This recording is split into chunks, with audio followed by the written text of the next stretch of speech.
It started with a simple drive. A man looking for work and a hitchhiker looking for a ride. But by the end of that journey, a young mother would be dead, her blood staining the walls of a quiet home in rural Oklahoma. And now, after nearly 2 decades on death row, Wendell Grissom is days away from paying the ultimate price. On March 20th, Wendell Grissom is set to face the ultimate punishment, a date with the execution chamber by lethal injection. His crime?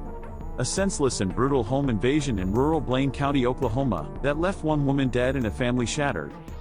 But how did it come to this? Amber Dawn Matthews, just 23 years old, was pursuing a nursing career when her life was tragically cut short. Remembered as sweet, kind, and loving, she brought joy to everyone she met. Her life was full of promise, but all of that was destroyed on that fateful day. Her death left a void that would never be filled, and her loved ones would forever mourn the loss of a bright, caring soul. Dreu Kopf, Amber's best friend, was left with the unimaginable trauma of surviving the attack. Shot multiple times, including a near-fatal bullet to the head, Dreu fought not only for her life but for the lives of her 2 young daughters. She spent months recovering from her injuries, but the scars, both physical and emotional, remained. The incident left lasting scars on both families and the community, serving as a somber reminder of the fragility of life and the enduring impact of violence. Grissom's path to violence began on November 2, 2005. He had left Arkansas that day, intending to find work in Oklahoma City. Somewhere along the way, though, his plans took a darker turn. Near the Oklahoma state line, he picked up a homeless hitchhiker named Jesse Johns. Fueled by whiskey and reckless ambition, the 2 men discussed committing robberies to raise cash. The next day, they set their sights on Blaine County. They weren't looking for a specific house, anyone would do. And soon, they found their target. Grissom shot his way into a random home where 25-year-old Dreu Kopf was inside with her 2 young daughters and her best friend, 23-year-old Amber Matthews. What followed was a nightmare. Kopf pleaded for their lives, offering Grissom anything he wanted if he would just leave. But according to testimony, Grissom only laughed. He pulled a pistol from his waist and pressed it to her head. When she grabbed at the gun, he fired. The bullet fractured her skull. As she tried to escape, he shot her again, this time in the hip. Meanwhile, Amber Matthews fled to a bedroom, clutching one of the children.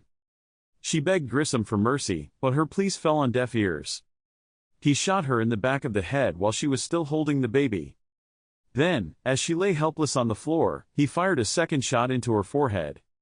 Blood splattered across the room, even onto one of the toddlers in a crib. With the chaos unfolding, Kopf managed to escape in Grissom's pickup truck, believing her children and best friend were dead. But the horror wasn't over. Grissom and Johns fled the scene using a 4-wheeler they found in the garage. Their getaway was short-lived. The 2 men went to a local store, where their erratic behavior raised the suspicion of store employees or nearby customers. They purchased beer and acted strangely, which caught the attention of law enforcement. The police were called, and officers quickly responded to the scene.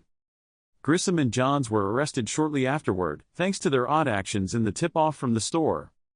Their capture was a fortunate break in the case, as it prevented them from evading justice and led to their eventual convictions for the crimes they committed. Amber Matthews didn't survive the attack. She sadly passed away on her way to the hospital. She was just 23 years old. In 2008, Wendell Grissom was convicted of first-degree murder, shooting with intent to kill, grand larceny, and possession of a firearm after a felony conviction. Grissom later confessed to the crime, though his excuses ring hollow. "I don't know what made me do what I did," he told investigators. "I don't know. I never done anything like this in my life, I just don't know. I have no explanation." Jesse Johns, the hitchhiker who was involved in the brutal attack with Wendell Grissom, was convicted and sentenced to life in prison without the possibility of parole. Unlike Grissom, who was sentenced to death, Johns faced a lesser sentence but still bore responsibility for the crime. During the trial, Johns was seen as a willing accomplice in the attack, although he didn't fire the fatal shots. He was charged with first-degree murder, shooting with intent to kill, and other related offenses for his role in the home invasion and the violence that occurred. After the trial, Jesse Johns was sent to prison, where he is serving a life sentence. There have been no reports indicating that he has been granted any possibility of parole. The Oklahoma Court of Criminal Appeals had little sympathy.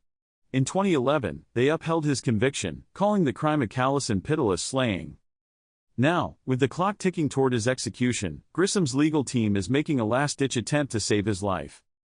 They argued that he suffered from brain damage, a condition that supposedly impairs his ability to control impulsive and violent behavior.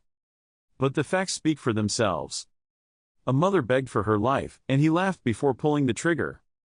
Grissom's clemency hearing was held on February 5, but the Oklahoma Pardon and Parole Board denied his request, sealing his fate. In the clemency hearing, Dreu tearfully recounted the day of the attack, highlighting the trauma she endured and the lasting scars it left on her and her family. While specific details about the immediate aftermath for Dreu Kopf's daughters, Riley and Gracie Jo, are limited, they were present during the attack but physically unharmed. The emotional impact on them, as young children witnessing such violence, would have been profound. In her statements, Dreu Kopf has primarily focused on her own experiences and survival.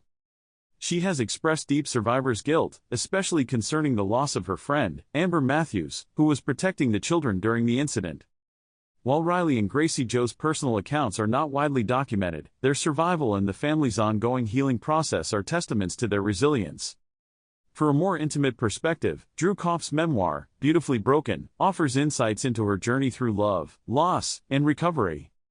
The community's support and the family's strength have been pivotal in navigating the long-term effects of that traumatic day.